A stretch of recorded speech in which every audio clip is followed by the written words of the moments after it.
So, is Michael Massey's future really in doubt? And welcome to another opinion with David Watson.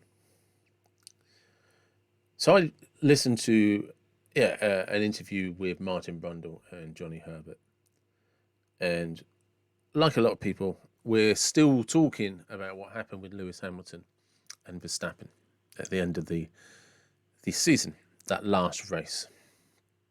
Now, I'm just going to quickly go over that again. And I'm just going to say again, I'm not even Formula One's biggest fan. Not these days. It's been a while since I've been a dedicated avid watcher. I keep an interest from a distance. I'm not especially a fan of Lewis Hamilton. I have no interest in Verstappen.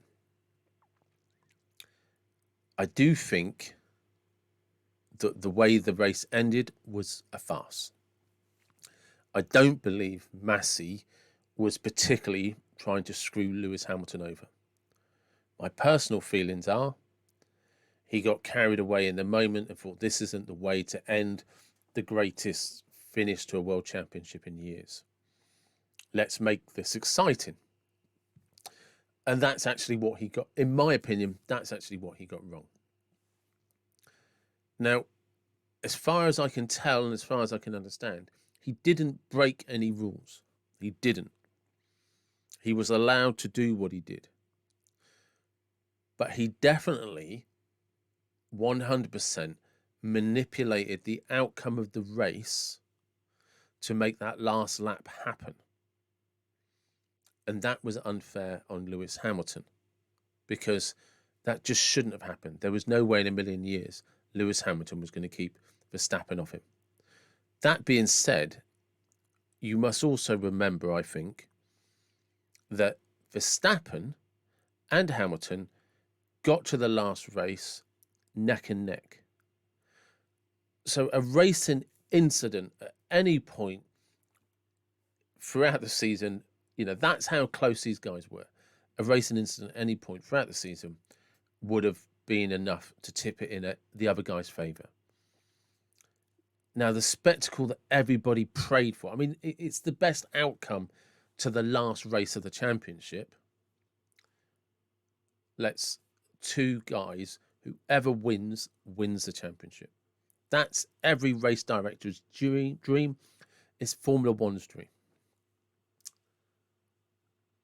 But you shouldn't have manipulated that outcome. If the safety car had to come out, you should have just followed the standard expected safety car procedures. So here's the problem now. And this is one of the things that I was interested in when I was listening to Martin Brundle, and Johnny Herbert. Who do you replace Michael Massey with? And that's something I hadn't thought about. Because there is a problem here for Formula One. If you're a Hamilton fan, you're never going to be satisfied. If you're a Verstappen fan, you don't give a shit. But there's lots of people who don't like Hamilton, don't like how the race was manipulated for the win. There's lots of race fans who don't particularly care for either one of them, who are like, no, that's not how you should have done that. Because everybody who knows anything about Formula One knows that the guy on old knackered tyres can't do anything against the guy on new tyres. Old knackered hard tyres versus brand new soft tyres. It's an impossible situation. Everybody bloody knew that, including the race director. And this is the problem for the FIA. If you sack him, what are you admitting? If you don't sack him, you're accepting a level of incompetence. You're accepting that there's a guy in charge who's solely interested in how do I manipulate outcomes for excitement and for the TV channels. And he fucked that up massively, whether it was intentional. And I don't actually think he did that. I don't think he went in there trying to screw Hamilton over. I think he got carried away in this situation. And that's the problem. you always hear people, like when they talk about Charlie Whiting, the guy before, is he was never swayed by the race, the team managers. Horner and Wolf wouldn't have got in his ear and swayed him. He was a level guy. And this is the thing. In positions like that, positions of responsibility, where you're the one that everybody is looking to in a moment of crisis, you're the guy that has to be stoic. You're the guy that has to be calm. But that isn't Massey. Massey was, how can I make this a fantastic finale? That's not your fucking job, mate. Your job is to get the racing drivers around there as safely as possible. Let them do the racing, not manipulate the outcome.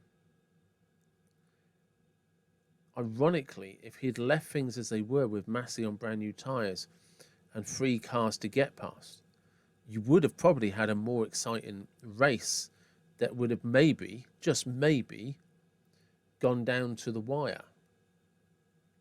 Because the other guys would have probably pulled over. They would have had to, because he had effectively lapped them.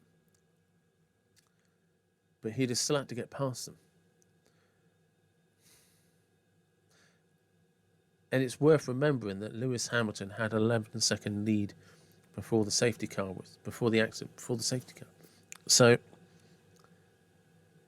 Verstappen was never going to win without manipulation. But that isn't Verstappen's fault. Verstappen has raced to the rules. I don't have a problem with that. But I do have a problem with what Johnny Herbert and Martin Brundle said. Who do you replace him with? If you even replace him. Because in doing so, the FIA are admitting he made a mistake. And that's not good either. If you leave him in position, there's a lot of ill feeling and a lot of lacking in confidence. I mean, they're damned if they do and damned if they don't. If it was me, I would sack him, but sack him on the ground of that's not how we want race control, Actually, I don't know if I'd sack him. As soon as I said that, I was like, would you? Would you actually sack him? Because you're basically saying we don't trust him. Because he made the wrong decision. And we all want moments of integrity. But what are you saying if you fire him? And then, as Martin and Johnny said, when you ask who is out there to replace him, there's no names that pop up. So, I don't believe they're going to sack him. I think they'll call Mercedes and Hamilton's bluff.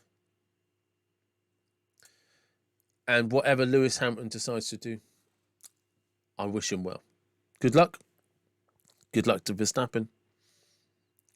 Let's see how it unfolds. Let me know what your thoughts are.